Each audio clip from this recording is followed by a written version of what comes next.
Creating a budget computer system is a balancing act of price to performance, and most brands utterly fail at that balance.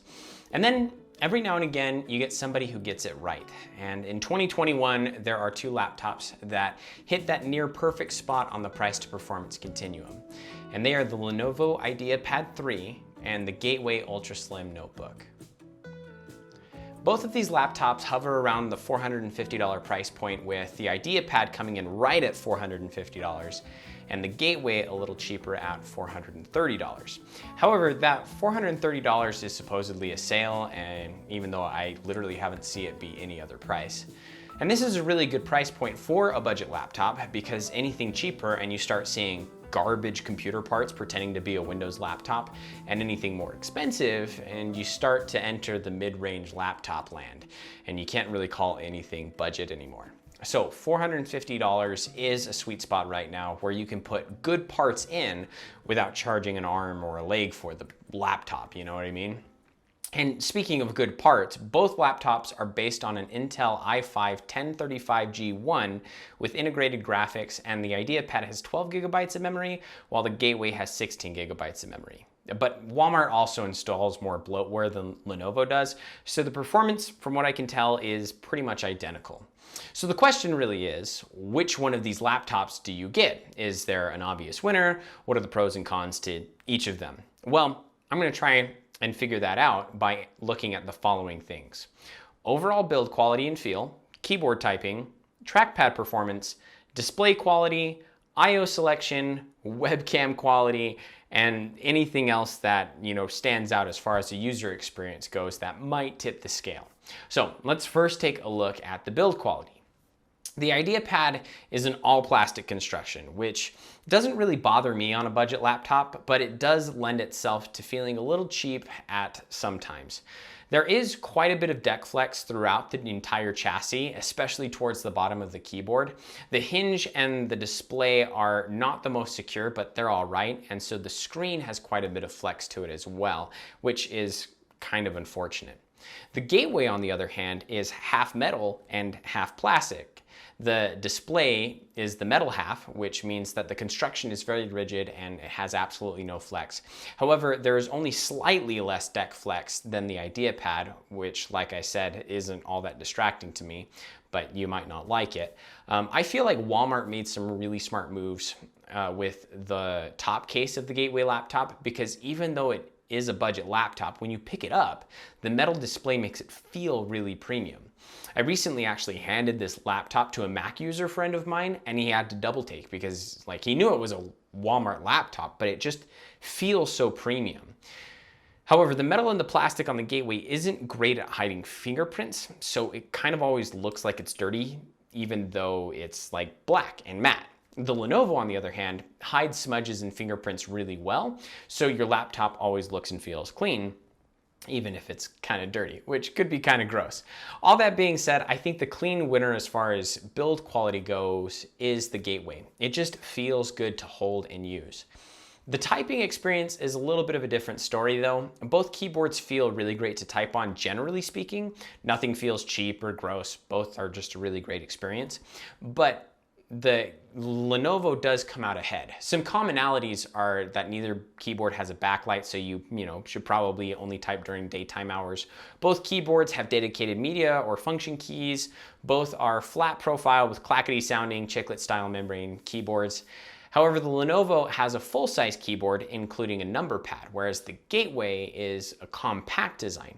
The Ideapad has more media keys and space overall, so I think it makes for a better typing experience, generally speaking. And I'm not the only one that thinks this. Ideapad reviews all over the internet invariably mention how good the keyboard feels to type on with the Ideapad, budget laptop or not. And even though the Gateway laptop is good with typing, the Ideapad's just better. So the next thing to examine is the trackpad. Right out of the gate, the Gateway has a fingerprint reader and the Ideapad doesn't. So if you like biometric authentication, then that automatically gives the Gateway a leg up in this category. But besides that, both trackpads are a diving board style, significantly harder to press at the top than on the bottom, and both have really awesome tracking, generally speaking. They're also both single piece trackpads instead of the ones that have the 2 buttons at the bottom, which I hate those. I don't know why laptop manufacturers include those on like any models. I think they're just terrible. The Ideapad's trackpad is kind of flimsy feeling and has less of an even clicking experience. For example, the corners you can press down a lot, but the middle is where you want to click and the top invariably moves. It's not a great experience, even though obviously it works. On the Gateway, you get a much more consistent click, although the ability to click stops a little bit lower towards the top of the trackpad, and so you have less clicking real estate.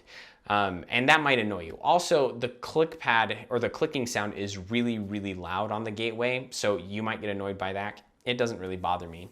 Overall, I'm going to give you the win for the Gateway on the trackpad because it just feels better as far as clicking goes.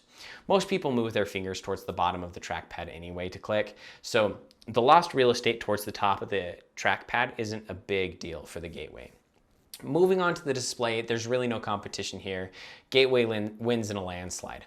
Although the Ideapad is a touch display and it isn't reflective, it's a matte finish, everything about it is just terrible. Colors look washed out, it has awful viewing angles, and it's only a 1366 by 768 resolution, which is kind of lame. It's basically just a cheap display, and unless you're indoors looking at it from the right angle, it looks awful.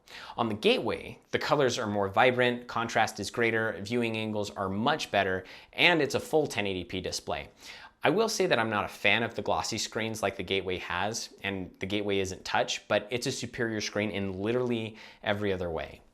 As far as I/O goes, on the Lenovo you have a full HDMI out, 1 USB 2.0 port, 2 USB 3.0 ports, and an SD card reader, as well as a headphone jack. And for the Gateway, you get an HDMI out, 2 USB 3.0 ports, 1 USB-C port, a micro SD card reader, and a headphone jack. So you lose the USB 2.0 and gain a USB-C, which I feel is a superior trade-off, and most SD cards are micro nowadays anyway, so I feel like that's an upgrade too. And this isn't really an I/O port thing, but since the I/O is where you plug your charger into, I should point out that the Gateway's power brick is smaller and you can fold the outlet prongs up as well. So I think that overall the Gateway wins in the I/O battle too. The webcams, I feel, are kind of a wash. For budget laptops, odds are you're not going to get really great video or audio out of either of them, and that's true with these guys. They're 720p, and go ahead and take a look and listen for what you think. So this is the Lenovo webcam with both the video and the audio is coming from the webcam as well. And this would be in a pretty well lit room as far as being indoors goes. I actually have a light on behind me behind the camera. And yeah, so this is what the Lenovo webcam looks like. And this is what the Gateway webcam looks like. Again, this is a pretty well lit room. Nothing too fancy going on. I have the same light behind, and this is what the audio and video is like on the Gateway laptop. I personally like the video from the Lenovo better, but the audio from the Gateway sounds better to me, so that's why I call it a wash. On this one, I wouldn't say that we have a clear winner, just two clear losers. But it is what it is. You shouldn't be buying a budget laptop for the webcams anyway. And finally, are there any things that, the overall experience that may tilt the purchasing decision one way or another? Well, both laptops are almost the exact same height, with the Lenovo being just a millimeter or two thicker, and then the Lenovo does have a bigger screen at 15.1 inches and the Gateway just being 14.1 inches. However, at the time of this recording, the 15.6 inch version of the Gateway is currently on sale for $10 cheaper than the 14.1 inch version. So I don't know why that is, but might want to check it out.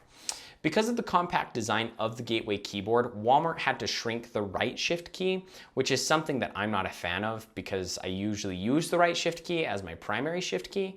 However, the Gateway does have a home, page up and down buttons and end keys as part of the keyboard. But the Lenovo has a dedicated power button away from the keyboard, whereas the Gateway is just part of the keyboard and it's not too far from the backspace and delete keys. So I think that that was a pretty poor design choice for the Gateway. The Lenovo has a camera cover built into the display, so you can keep hackers from spying on you using your webcam if that's something that concerns you. The Gateway is about the same weight as the Lenovo, despite being smaller. I don't know if that makes a difference for you. Neither one is exceptionally heavy or light, but the Gateway is more dense. I don't know, maybe that doesn't make a difference. And then the last thing is the overall aesthetic. I like matte black for the Gateway, I do, but I'm not a fan of the branding. Lenovo made some really awesome branding choices by putting their word mark in a discrete place off to the side of the laptop and having the rest of it just be rather untarnished, but Gateway's branding is just a little more tacky and in your face. Maybe that makes me a little snobbish, but I just don't really like the Gateway's branding, and I think it's kind of lame that they put it everywhere. So, which one would I recommend out of these two laptops? I'm gonna have to say the Gateway laptop. Even though I personally like the Ideapad better, the Gateway has fewer quirks and it's probably just an overall more solid experience for the general consumer. Yeah, but let me know what you think. Have you purchased one of these? If so, how was your experience, right? And let me know in the comments below. Also, I did a review of each of these individually that I'll link on the screen here if you want to go check those out. And if you liked this video and stayed till the end, be sure to leave a thumbs up and subscribe for more content like this. I'm just a normal guy, just testing out computers because I find them interesting. If you appreciated this point of view, and if you have any questions, I own both of these laptops. So if you have any questions for me, feel free to put them in the comments below. I appreciate you watching, and we'll see you in the next video.